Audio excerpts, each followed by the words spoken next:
सुप्रभात, सुदिनमस्तु, शुभमस्तु। सभी विद्यार्थियों का स्वागत इस प्रतियोगी परीक्षा की तैयारी में। और हम पढ़ने जा रहे हैं आज कुछ नया प्रकरण। तो सबसे पहले अच्छे दिन की कामना करते हैं, आपका दिन कल्याणकारी हो, शुभ हो। इसी कामना के साथ हम शुरू करते हैं आज की कक्षा को। और जैसा कि ये हिंदी की कक्षा है और हिंदी की कक्षा में हम प्रतियोगी परीक्षा से संबंधित जो भी प्रश्न बनते हैं, जो महत्वपूर्ण बातें हैं, उनको देखेंगे ताकि परीक्षा में किसी भी स्तर का प्रश्न आ जाए तो हम कर सकते हैं। वर्तमान में किसी सरल मुद्दे को भी अलग अलग तरीके से प्रश्न बना करके पूछा जाता है, तो हम किसी भी प्रकरण को, किसी बिंदु को उस तरीके से परखने का प्रयास करेंगे कि उस पर क्या संभावित प्रश्न बन सकते हैं। तो विगत दिनों में हमने वर्ण ज्ञान से हमारी इस यात्रा की शुरुआत की थी। वर्ण ज्ञान के पश्चात स्वर और व्यंजनों का जब हमने ज्ञान ले लिया, हम संधि का ज्ञान ले रहे थे। और स्वर संधि हमने पूरी तरह से पढ़ ली है, जिसमें दीर्घ संधि, गुण संधि, वृद्धि संधि, यण संधि और अयादि संधि इत्यादि को हम पढ़ चुके हैं। अब हम बात करेंगे अगली संधि पर, जिसका नाम है व्यंजन संधि। तो शुरू करते हैं व्यंजन संधि।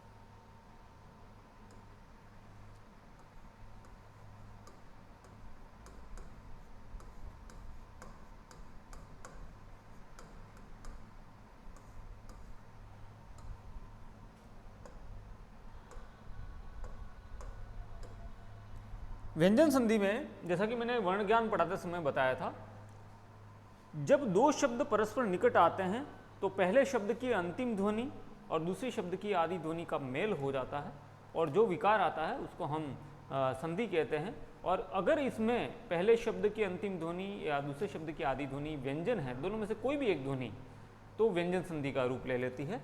तो किस तरह से देखते हैं, व्यंजन के साथ व्यंजन वर्ण का मेल,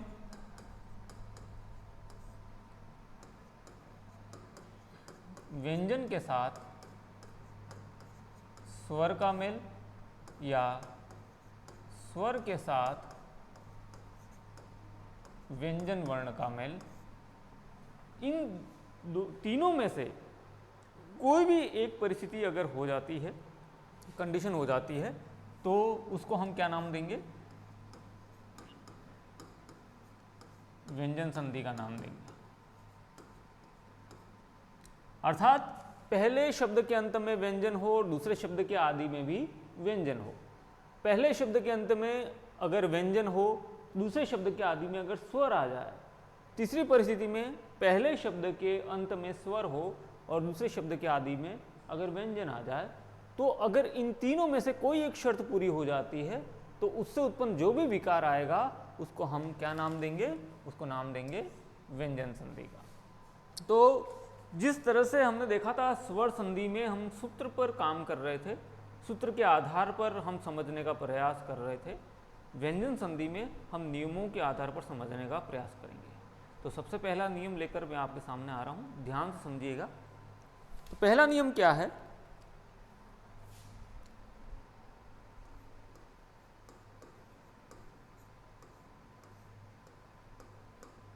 अब देखिए पहला नियम है, किसी वर्ग के प्रथम वर्ण के आगे, तो वर्ग कितने हैं, हमने स्पर्श व्यंजनों में 5 वर्ग हैं। व्यंजनों का जब हमने वर्गीकरण किया था, व्यंजनों को जब हमने पढ़ा था, तो उसमें 3 प्रकार के व्यंजन थे, स्पर्श व्यंजन, ऊष्म व्यंजन और अंतस्थ व्यंजन। तो वर्ग किस में आते हैं, तो स्पर्श व्यंजनों में कितने वर्ग हैं, 5 वर्ग। हर वर्ग में व्यंजनों की संख्या 5। तो पहला नियम क्या कह रहा है, किसी वर्ग के प्रथम वर्ण के आगे, निशान आप ध्यान रखें, इस तरह से पहले शब्द का अंतिम वर्ण और दूसरे शब्द का आदि वर्ण, इनकी संधि होगी और व्यंजन संधि पढ़ रहे हैं।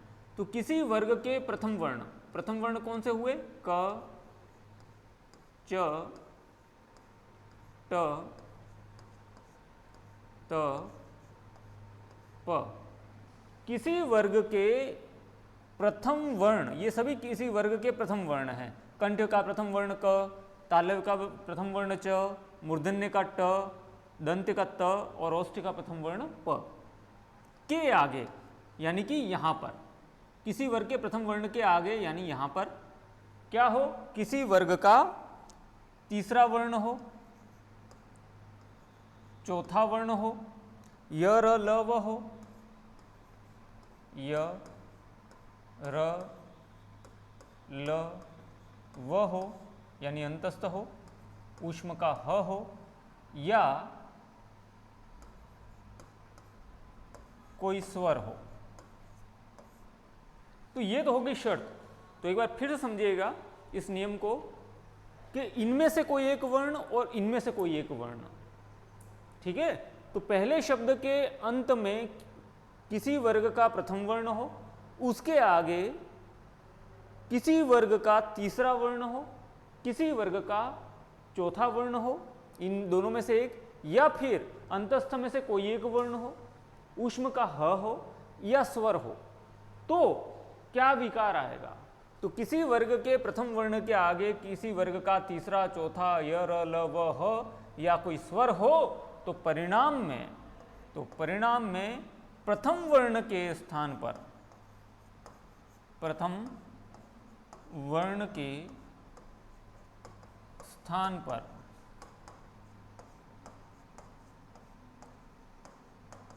उसी वर्ग का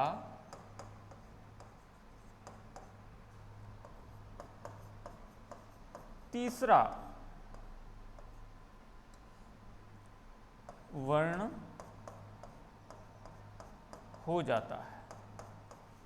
अब इस नियम को और अच्छे से समझें। परिणाम क्या कह रहा है, तो प्रथम वर्ण के स्थान पर उसी वर्ग का तीसरा वर्ण हो जाता है, तृतीय वर्ण में बदल जाता है वो। तो मान लो इनमें से कोई एक वर्ण, मान लो किसी वर्ग का प्रथम वर्ण, तो क के आगे कोई एक शर्त पूरी हो जाती है। मान लो किसी वर्ग का कंठ का ही तीसरा आ गया, मान लो, है ना, या किसी और वर्ग का चौथा आ गया, या इनमें से य र ल व में से कोई आ गया, या ह आ गया, या कोई स्वर आ गया, तो क्या बदलेगा, बदलेगा ये प्रथम वर्ण के स्थान पर। तो ये प्रथम वर्ण है, इसके स्थान पर क्या हो जाएगा, उसी वर्ग का जिस वर्ग का ये है उसी वर्ग का तीसरा वर्ण हो जाएगा। तो क किस में बदलेगा, इनमें से ये शर्त पूरी होते ही क ख ग, च छ ज, ट ठ ड, त थ द, प फ ब। तो ये नियम हो गया। अब जैसे मैं एक उदाहरण के द्वारा आपको और अच्छे से समझाने का प्रयास करता हूं। जैसे शब्द है ऋक धन वेद। अब देखिए ये शब्द देख लीजिए आप, ऋक धन वेद। पहले शब्द के अंत में कौन सी ध्वनि है, क्या इनमें से कोई है, तो है, कंठवर का प्रथम वर्ण आ रहा है, और उसके आगे इनमें से क्या आ रहा है, तो व आ रहा है, ठीक है। तो यहां पर ये शर्त पूरी हो गई। अब बदलेगा क्या, तो बदलेगा क किस में बदलेगा, इसी वर्ग के तीसरे में। तो क ख ग, तो क किस में बदल गया, घ। क हलंत है तो घ भी हलंत होगा। और इसको कैसे लिखेंगे, ऋग्वेद। तो ऋग्वेद शब्द का संधि विच्छेद क्या होगा, तो ऋक धन वेद हो जाएगा, और ऋक धन वेद का संधि रूप क्या होगा, तो ऋग्वेद हो जाएगा। चलिए इसको आप नोट कर लीजिएगा। इसके बाद हम आगे बढ़ते हैं और दूसरे उदाहरणों की ओर हम जाएंगे। इस नियम को मैं मिटाने जा रहा हूं, अब हम उदाहरणों पर बात करेंगे।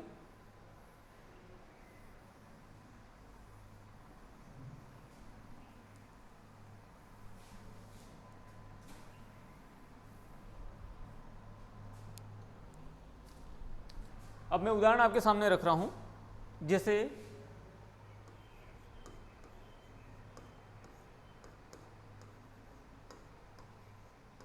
वाक धन ईश, वाकधन ईश्वरी, वाकधन दान,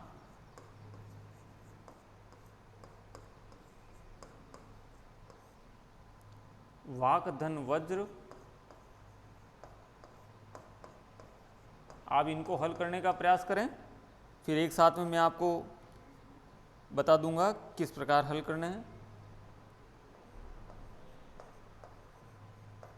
दिक्धन दर्शन,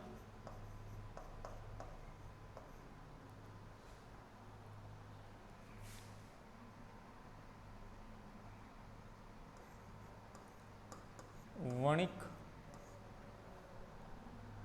धन वर्ग, प्राकधन ऐतिहासिक,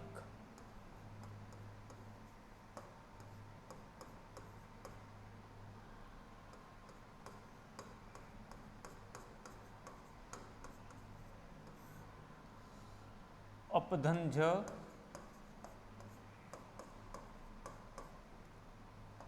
अपधन द,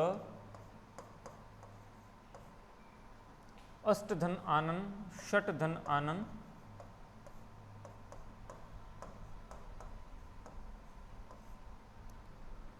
षटधन यंत्र,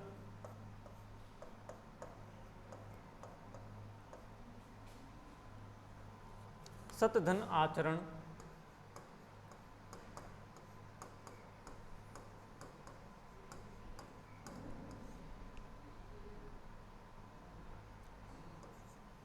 भगवत,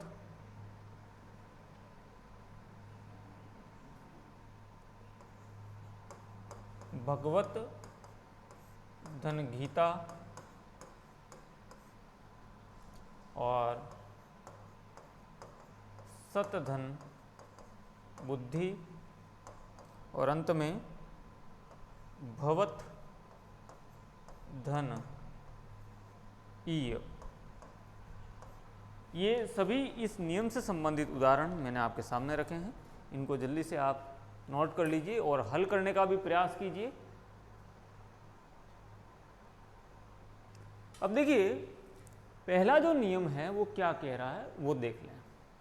पहले उदाहरण में किसी वर्ग के प्रथम वर्ण, तो कंठ वर्ग का प्रथम वर्ण है, उसके आगे कौन सी शर्त पूरी हो रही है? तो यहां पर स्वर आ रहा है। किसी वर्ग का तीसरा वर्ण हो, चौथा वर्ण हो, य र ल व हो, उष्म का ह हो या स्वर हो, तो यहां स्वर आ रहा है। तो शर्त पूरी हो चुकी है। अब बदलेगा क्या? तो बदलेगा प्रथम वर्ग के स्थान पर उसी वर्ग का तीसरा वर्ण। तो कंठ वर्ग का प्रथम वर्ण यहाँ पर है, तो कंठ के ही ये तीसरे में बदल जाएगा। तो क किस में बदलेगा? क ख ग में बदल जाएगा। और आगे क्या है? स्वर है।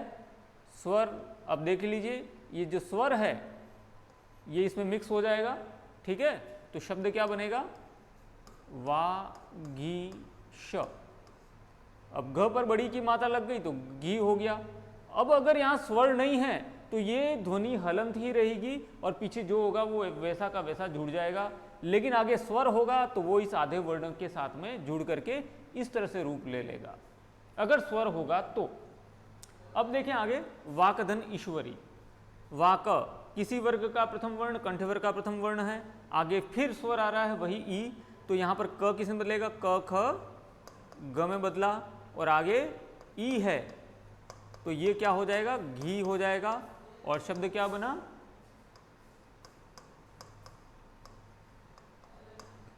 वागीश्वरी, ठीक है।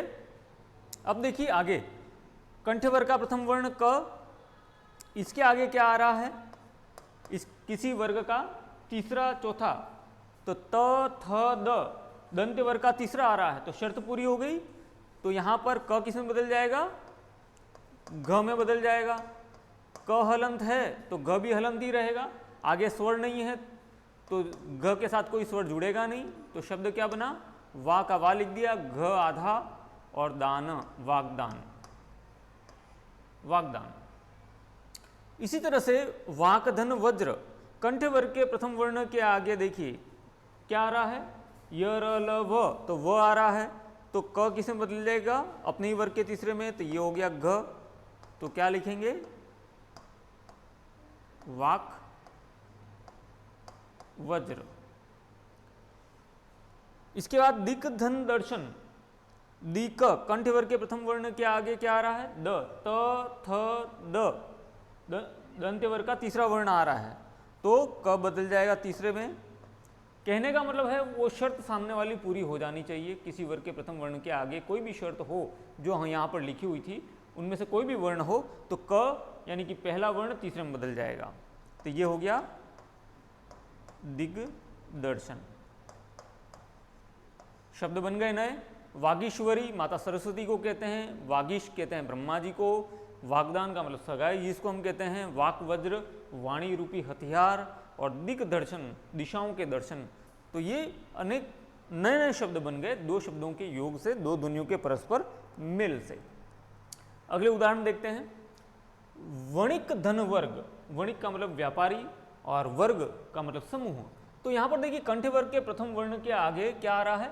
य, र, ल, व, यानी अंतस्थ का व आ रहा है। शर्त पूरी हो चुकी है। क किस में बदलेगा? घ में बदल जाएगा। तो यहां पर क्या हो जाएगा? ये वणिक वर्ग। तो ये शब्द बन गया। प्राक्धन ऐतिहासिक। ये शब्द है कंठ वर्ग के प्रथम वर्ण के आगे स्वर आ रहा है, ठीक है। तो स्वर आ गया तो फिर से शर्त पूरी हो गई। तो कंठ वर्ग का प्रथम वर्ण किस में बदल जाएगा? तीसरे में बदल जाएगा, क, ख, ग में। तो शब्द क्या बन गया? अब देखिए क बदला घ में, और ये स्वर है वो घ में जुड़ गया, तो घ पर ऐ की मात्रा लग गई और पीछे वैसा का वैसा लगा दिया ऐतिहासिक। अब इसी तरह से आगे देखें। अप धन झ। अप का मतलब क्या होता है? पानी, और झ का मतलब जन्म लेने वाला। अप धन झ। तो यहां पर किसी वर्ग का प्रथम वर्ण पहले शब्द के अंत में है, ओष्ठ वर्ग का प्रथम वर्ण है, और उसके आगे क्या आ रहा है? च, छ, ज, यानी कि तालव्य का तीसरा वर्ण आ रहा है। तो तीसरा वर्ण आते ही प बदल गया ओष्ठ के ही तीसरे में, प, फ, ब। तो यहां पर ये हो जाएगा ब। आगे स्वर नहीं है तो ब आधा ही रहेगा। तो शब्द बन गया अब्ज। और अब्ज किसे कहते हैं? कमल के पुष्प को अब्ज कहते हैं। कमल के पर्यायवाची भी आपने पढ़ा होगा। अब देखिए अप धन द। अप का मतलब पानी हुआ, द का मतलब देने वाला। अब कौन है देने वाला? देखते हैं। ओष्ठ वर्ग का प्रथम वर्ण है, इसके आगे किसी वर्ग का कौन सा वर्ण आ रहा है? दंत्य वर्ग का त, थ, द, तीसरा वर्ण आ रहा है। शर्त पूरी हो गई। प किस में बदलेगा? तीसरे वर्ण में, प, फ, ब। तो यहाँ पर भी ब में बदल रहा है। क्या आगे कोई स्वर है? नहीं है, तो ब आधा ही रहेगा। अ,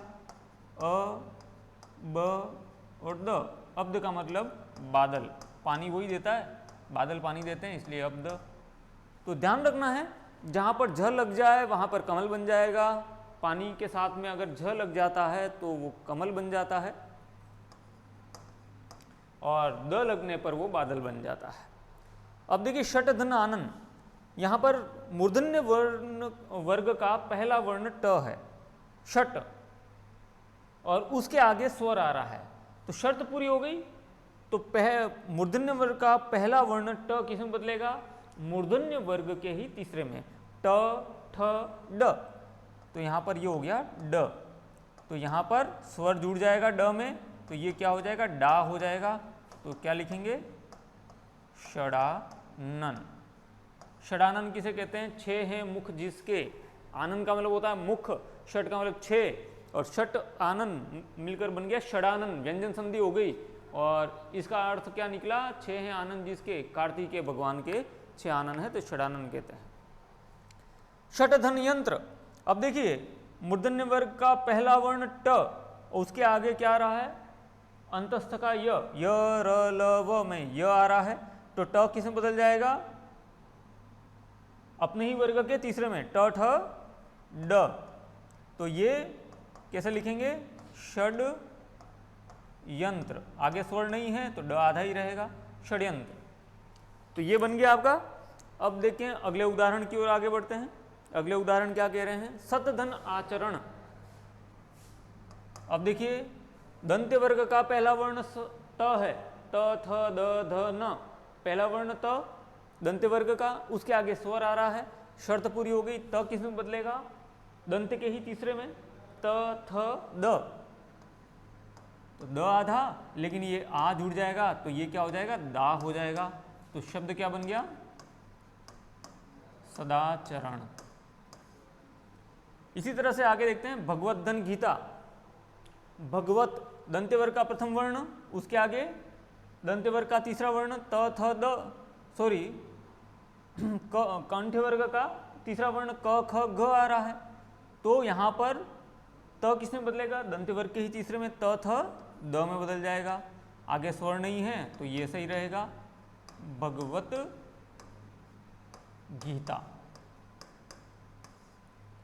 इसी तरह से सत धन बुद्धि, दंत्यवर्ग के प्रथम वर्ण के आगे ओष्ठ्यवर्ग का ब आ रहा है, तीसरा वर्ण प फ ब, तो यहां पर शर्त पूरी हो गई।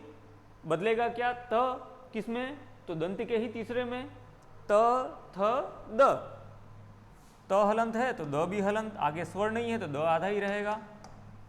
तो ये हो गया सद बुद्धि। और भवत धन ईय, दंत्यवर्ग के प्रथम वर्ण के आगे स्वर है तो यहां पर शर्त पूरी हो गई, स्वर आ गया। त किस में बदलेगा? दंत्य के ही तीसरे में, त थ द, और आगे स्वर है तो ये हो जाएगा दी। ई बड़ी किसके साथ जुड़ेगी? द के साथ। तो ये हो गया भव दीय। नोट कर लीजिए इसको जल्दी से, इन उदाहरणों को, बड़े महत्वपूर्ण उदाहरण हैं, इनको नोट कर लीजिए। चाहे आप स्क्रीनशॉट लेना चाहे तो स्क्रीनशॉट ले लीजिएगा, और लेकिन इन उदाहरणों को अच्छे से समझिएगा और नए नए उदाहरणों को घर पर भी आप प्रैक्टिस कीजिएगा, ताकि पहला नियम आपको अच्छे से समझ में आ जाए। वैसे मैंने बहुत सारे उदाहरण आपके सामने रखे हैं समझने के लिए, और आशा करता हूं कि आपको समझ में आ गए होंगे।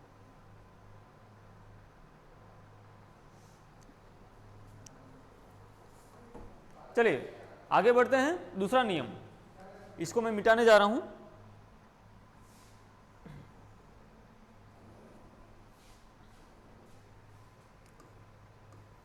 नियम 2। अब नियम 2 क्या कह रहा है? पहले में हमने देख लिया, अब दूसरे नियम में क्या खास बात है। तो दूसरा नियम कह रहा है कि पहले शब्द के अंत में हमेशा इस निशान का ध्यान रखें, क्योंकि संधि किसकी हो रही है? पहले शब्द की अंतिम ध्वनि और दूसरे शब्द की आदि ध्वनि की संधि हो रही है। तो पहले शब्द के अंत में दंत्य का द हो, और उसके बाद क त थ प या स हो।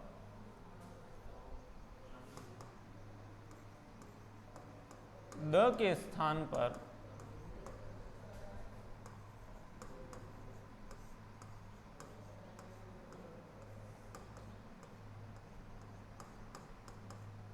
त हो जाता है। अब देखिए इस नियम को समझिएगा। इस नियम को मैंने सूत्र के रूप में बना दिया है, तो सूत्र के रूप में बनाने से सबसे अच्छी बात यह है कि हम आसानी से समझ सकते हैं। छोटा रूप बना दिया मैंने कि पहले शब्द के अंत में क्या हो? पहले शब्द के अंत में द हो, और द कौन सी ध्वनि है? दंत्य है, दांतों के अवरोध से बोली जाती है। द ऊपर के दांत को जीवा पीछे से स्पर्श करती है और द का उच्चारण होता है। तो द कौन सी ध्वनि है? दंत्य ध्वनि है। तो पहले शब्द के अंत में द होना चाहिए। दूसरे शब्द के आदि में इनमें से कोई एक ध्वनि, कौन कौन सी? या तो क हो द के आगे, या त हो, या थ हो, या प हो, या स हो। अगर ये होता है तो बदलेगा क्या? विकार क्या आएगा? तो विकार द में आएगा और द के स्थान पर क्या हो जाएगा? त हो जाएगा। तो हमें परिणाम में क्या ध्वनि मिलेगी? त की मिलेगी। ठीक है, चाहे द क के साथ जुड़े, चाहे द त के साथ जुड़े, चाहे द थ के साथ, चाहे द प के साथ, चाहे द स के साथ, विकार आएगा द में, द बदलेगा त में। ठीक है, अब बढ़ते हैं उदाहरणों की ओर। एक उदाहरण मैं आपको बता देता हूं। उद धन तीर्ण, बड़ा अच्छा सा उदाहरण है। हर कोई चाहता है उत्तीर्ण होना, तो देखिए पहले शब्द के अंत में कौन सी ध्वनि है, दंत का द है और उसके आगे त आ रहा है, द के आगे क्या जुड़ रहा है, त आ रहा है। अब बदलेगा क्या, द किस में बदल जाएगा, त में, तो ऊ का ऊ लिख दिया, द की जगह क्या हो गया, त हो गया, आगे जो था वो लगा दिया, तो शब्द क्या बन गया, उत्तीर्ण। तो उत्तीर्ण शब्द का संधि विच्छेद क्या होगा, ऊद धन तीर्ण, जो द है वो त बन जाता है। कुछ उदाहरण मैं आपको लिखवा देता हूं और आप उनको देख करके हल करने का प्रयास कीजिएगा।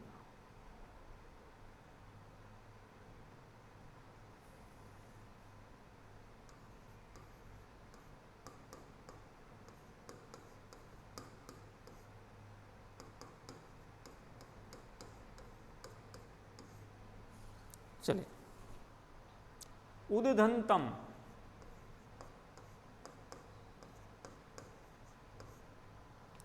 उदधन कोच,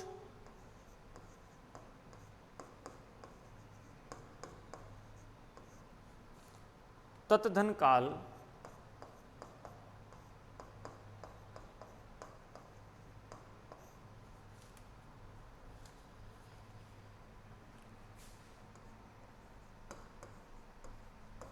विपद धन काल, संसद धन सत्र,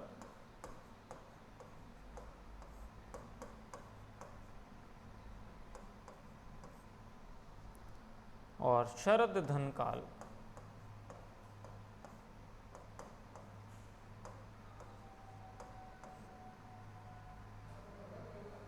अब देखिए यहां पर ये उदाहरण है दूसरे नियम से संबंधित, इनको आप हल करने का प्रयास कीजिए।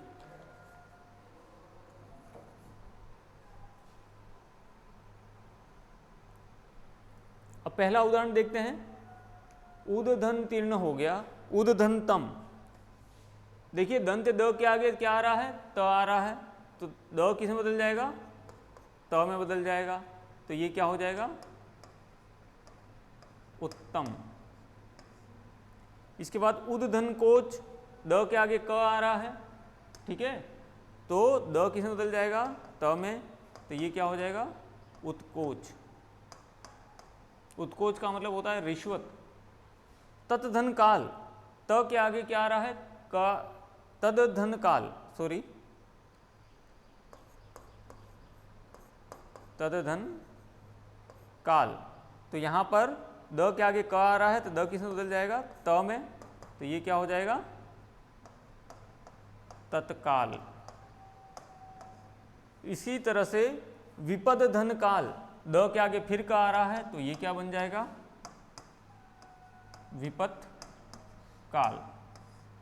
इसी तरह से संसद धन सत्र, तो ये द किस में बदल जाएगा, स आ रहा है, द के आगे क्या आ रहा है, स, तो ये हो जाएगा संसद सत्र। और शरद धन काल, तो ये हो जाएगा शरत धन काल।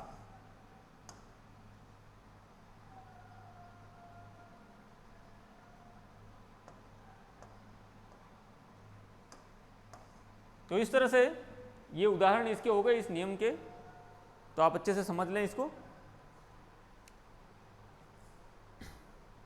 स्क्रीनशॉट ले लें आप।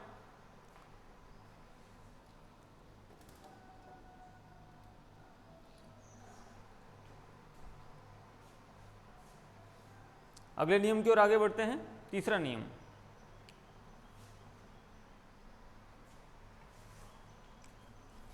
अब नियम 3,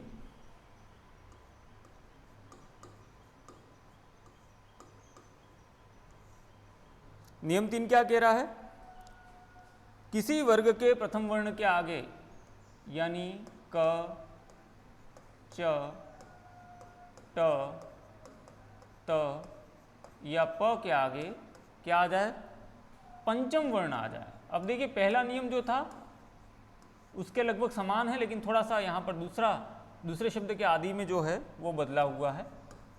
पंचम वर्ण आ जाए, यानी किसी वर्ग का, किसी भी वर्ग का पांचवा वर्ण, किसी वर्ग का पांचवा वर्ण आ जाए जिसको हम पंचम वर्ण कहते हैं, यानी कि किसी वर्ग के प्रथम वर्ण ये आपके सामने है, क चट त प, कंठ, तालव्य, मूर्धन्य, ओष्ठ और दंत्य। इनके आगे अगर किसी भी वर्ग का पांचवा वर्ण आ जाता है तो विकार कहां पर आएगा?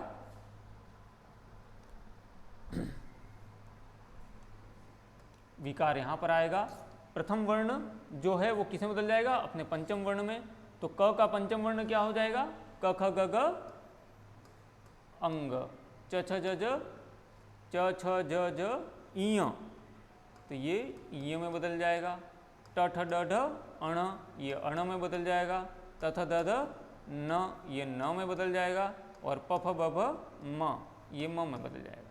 नियम को एक बार फिर से समझिएगा कि अगर किसी वर्ग के प्रथम वर्ण के आगे किसी वर्ग का पांचवा वर्ण आ जाता है, किसी भी वर्ग का हो, तो प्रथम वर्ण के स्थान पर उसी वर्ग का पांचवा वर्ण हो जाता है। कब किसमें बदल जाएगा? अंग में च, इय में ट, अण में त, न में प, म में। अब देखते हैं उदाहरण के साथ में इसको हल करने का प्रयास करते हैं। ऋक धन मंत्र। अब देखिए यहां पर किसी वर्ग का प्रथम वर्ण क और आगे म आ रहा है, ठीक है, प फ ब भ म, ओष्ठ का पांचवा वर्ण आ रहा है, तो विकार कहां पर आएगा? यहां पर आएगा। क किसमें बदलेगा? अपने ही वर्ग के पांचवे में, तो ये क्या हो गया? अंग। आगे स्वर नहीं है तो नहीं जुड़ेगा, तो शब्द क्या बन गया? रिंग मंत्र। रिंग मंत्र शब्द का संधि विच्छेद क्या होगा? तो ऋक धन मंत्र हो जाएगा। अब मैं कुछ उदाहरण दे रहा हूं, उसको आप कीजिएगा।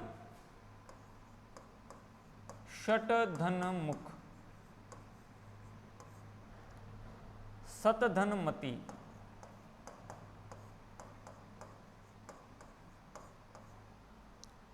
विद्युत धन माला,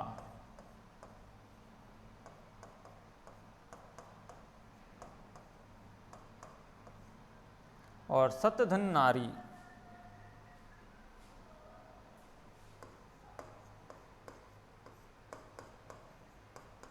अब देख लीजिए यहां पर एक एक उदाहरण लेते हैं हम। सत धन नारी, तो किसी वर्ग का प्रथम वर्ण दंत का त आ रहा है, इसके आगे त थ द ध न, इसी वर्ग का ही पांचवा वर्ण आ गया, तो भले उसी वर्ग का पांचवा वर्ण हो, शर्त पूरी हो रही है। त किसमें बदलेगा? फिर अपने वर्ग के पांचवे में, त थ द ध न, तो ये न में बदल गया, तो शब्द क्या बना? सन्नारी। तो सन्नारी अच्छी नारी, तो सन्नारी शब्द का संधि विच्छेद क्या होगा? सतधन नारी।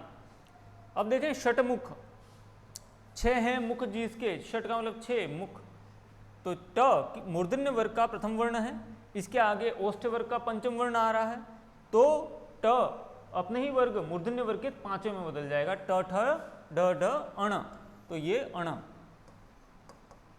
तो ये हो जाएगा श अण मुख, षणमुख। इसके बाद सत धन मति, तो दंत वर्ग का प्रथम वर्ण है, इसके आगे ओष्ठ वर्ग का पंचम वर्ण आ रहा है, शर्त पूरी हो गई, तो त अपने ही वर्ग दंत वर्ग के पांचवें में बदल जाएगा। त थ द ध न, तो ये हो जाएगा सन्मति। इसके बाद विद्युत धन माला, तो दंत वर्ग का प्रथम वर्ण है, इसके आगे ओष्ठ वर्ग का फिर से पांचवा वर्ण आ रहा है, तो त किसमें बदल जाएगा? दंत के ही पांचवें में, त थ द ध न, तो ये हो जाएगा विद्युन माला। ठीक है, तो इस तरह से ये हमारा तीसरा नियम समाप्त होता है। अब आगे बात करते हैं तीसरे नियम के बाद में चौथे नियम की ओर चलते हैं। अब चौथा नियम क्या कह रहा है? अब चौथे नियम में देख लीजिएगा, बड़ा सरल सा नियम है, समझने का नियम है, और बड़ी आसानी से मुंह जुबानी भी हम इसको हल कर सकते हैं। तो चौथा नियम क्या कह रहा है? नियम 4,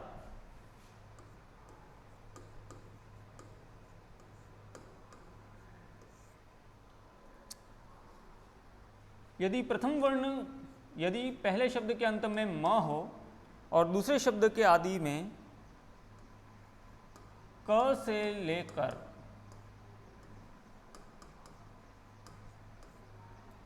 म तक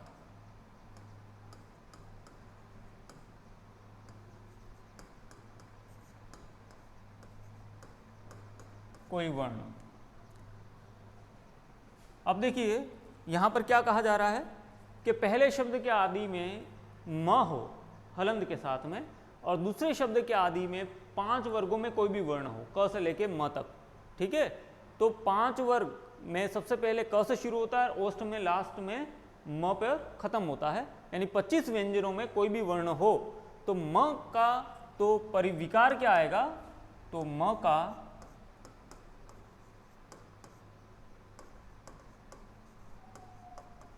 अनुस्वार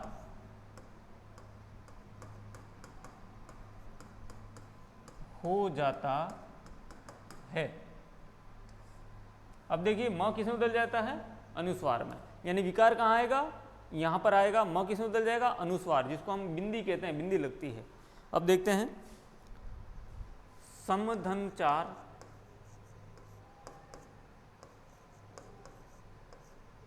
अब देखिए म क्या आगे च आ गया, यानी कि स्पर्श व्यंजनों में 25 व्यंजनों में च है, च छ ज ज य, तो ये तालव्य का पहला वर्ण है, तो शर्त पूरी होगी। म किस में बदल जाएगा, अनुस्वार में, ये अनुस्वार लगा दिया और पीछे लगा दिया 4, तो शब्द क्या बन गया, संचार।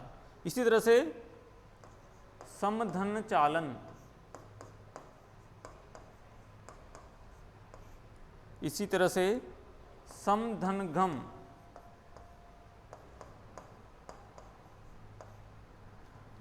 समधन जीवन,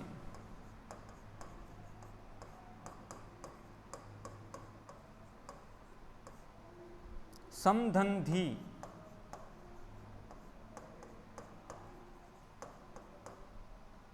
समधन क्रांति। कुछ नए शब्द भी आपके सामने आ रहे हैं जो आपके स्मृति में जुड़ जाएंगे। अहम धनकार, समधनतुष्ट,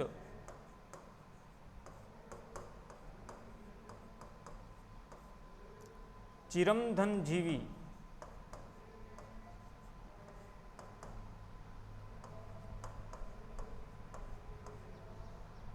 और एक है तीर्थम धनकर।